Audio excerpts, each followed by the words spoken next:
the Trump administration just got absolutely spanked in federal court. And I mean, hey.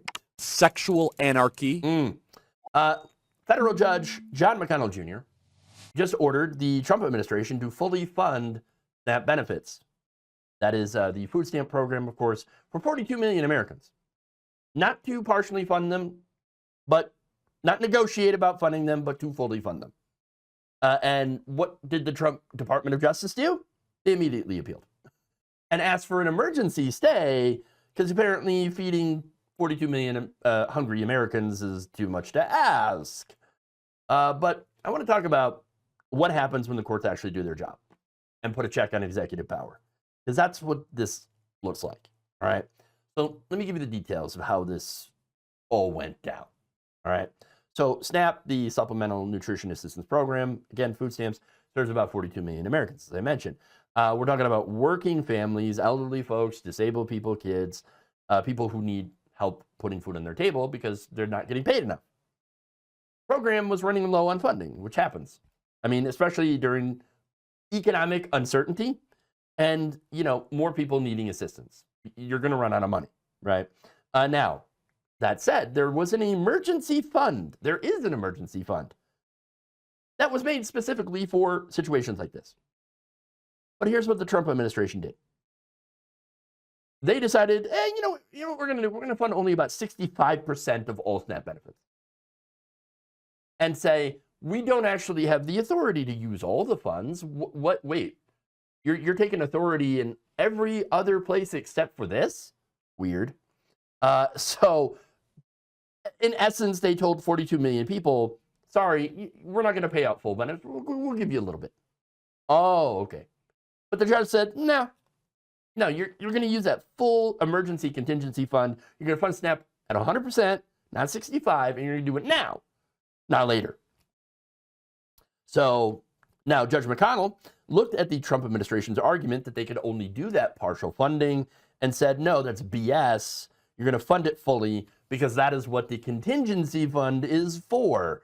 It is for emergencies, and right now there is an emergency. Let me just note that it's totally on brand for this administration to try to shortchange food assistance and then act surprised when a judge tells them, you got to follow the law. Now, you think the Trump administration, if it were a normal administration, they'd be like, okay, fair enough. That would be too reasonable, though.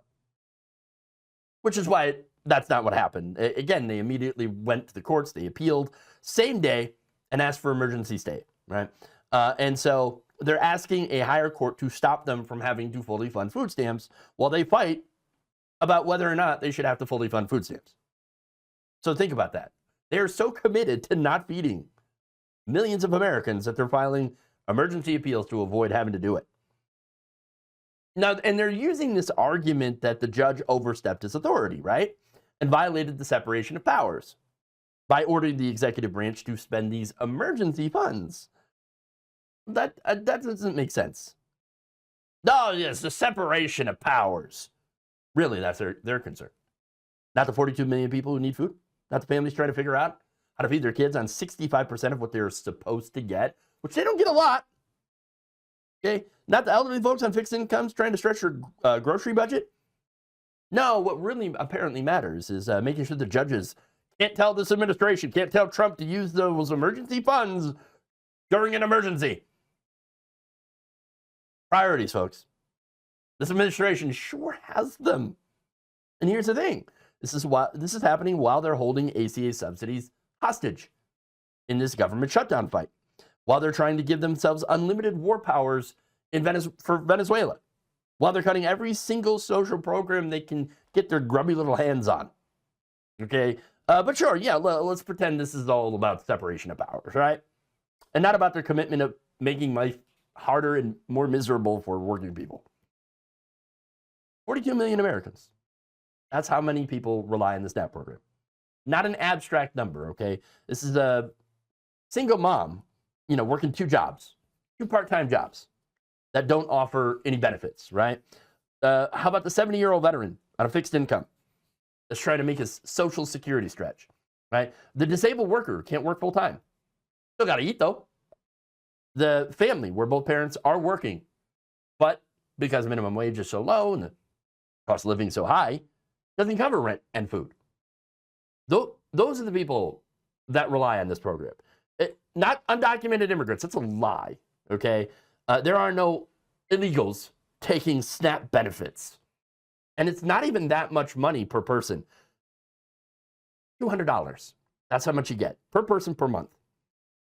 Let me tell you what. Personally, my wife and I spend more than that a month on food right now. And it's because of how expensive everything has gotten since COVID. And so there you are. Now imagine only getting 65% of that, about $130 per person per month. For a family of four, $280 a month in food they cannot afford to buy now. And you wonder why food pantries and food banks are being overwhelmed. This is not tighten your belt money, all right?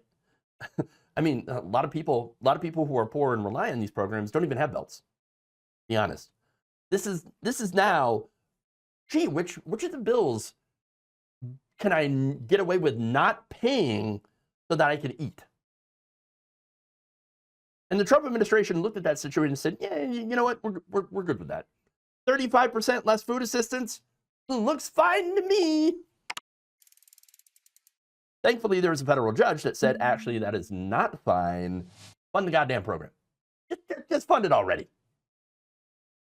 Now, here's what's interesting. Again, after the judge's ruling, you had states that decided, like, for example, California, that were like, we're going to issue the full benefits.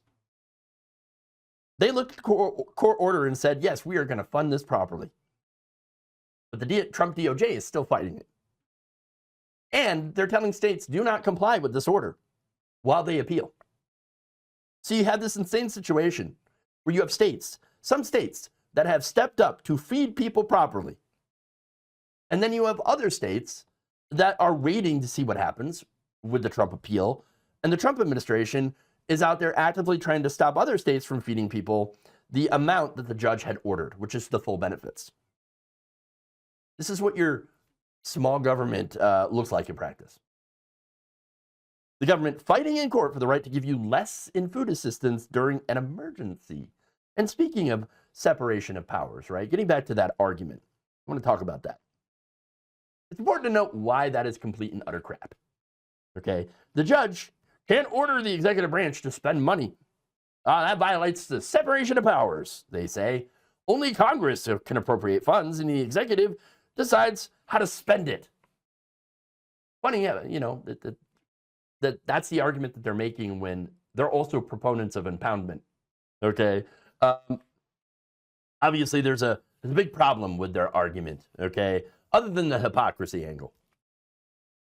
And that problem is the fact that Congress had already appropriated the emergency contingency fund. That exists, the money's there. It's specifically created for emergencies.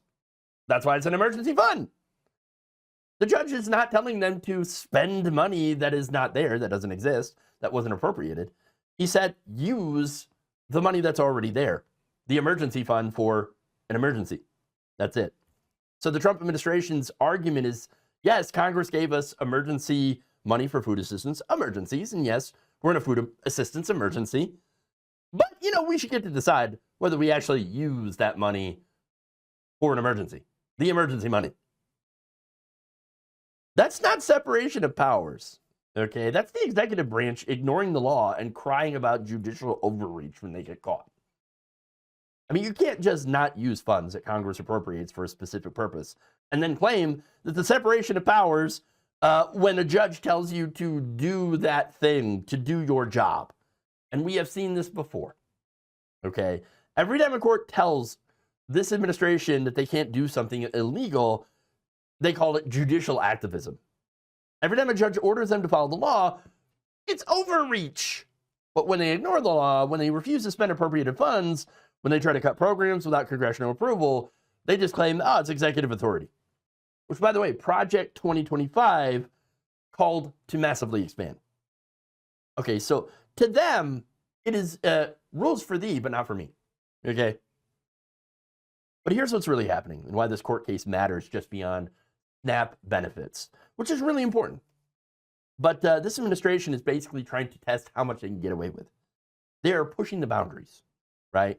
On, for example, refusing to spend appropriated funds, SNAP, holding healthcare hostage in their shutdown fights, the ACA subsidies, claiming unlimited war powers in Venezuela, ignoring court orders, this case if they succeed on their appeal. Each of these is a test. If they can refuse to fully fund SNAP and get away with it, what else can they refuse to fund? Anything? Anything they don't like. Again, they're already trying. If they can ignore a federal judge's order on SNAP, what other court orders can they ignore? And so far, they've already ignored about 35% of all court orders against them. But this is why Judge McConnell's ruling matters. The law in this case, the law here clearly says that you've got to feed the people, right? You've got to use that emergency fund. It's an emergency. You can't just decide that 42 million Americans get 35% less food assistance because you feel like it. This is what checks and balances look like when they actually work. A judge is doing his job and telling the executive branch that they have to do their job.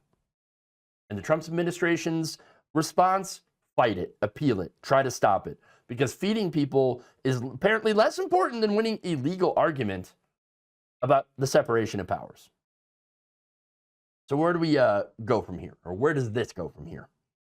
Well, the Trump DOJ has already appealed to a higher court, and that court will decide whether or not to let that order go, where SNAP gets fully funded, grant the stay, so it's back to 65% of all funding while they fight, or fast track an appeal, where you get a decision that comes quickly. Look, here's what you need to know.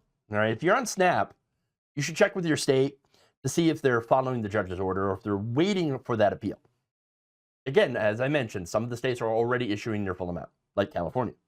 But if you're not on SNAP, and if you know people that are, though, make sure that they are aware of this. Because the Trump administration isn't going to advertise that a judge ordered them to fully pay their benefits. But overall, this is a rare win. A judge is checking executive power and enforcing the law and making sure that 42 million people get the food assistance that they're entitled to. But it's also a reminder of who and what we're dealing with. An administration that is so ideologically opposed to helping working people that they would fight in court for the right to give you less food during a food emergency. And again, they're appealing, they're fighting it, they're claiming a judicial overreach and the separation of powers. They're throwing all sorts of legal arguments at the wall to see what sticks. And so far, nothing has. Because right now, today, a federal judge told them, feed the damn people. And I think that in itself is worthy of acknowledging. Thank you for watching. If you enjoyed this video, please like, share, subscribe, hit the bell icon in order to get notified whenever a new video is released.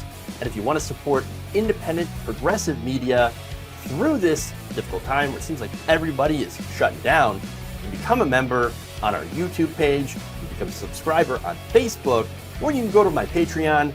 It's patreon.com/Jeff Waldorf. Thank you.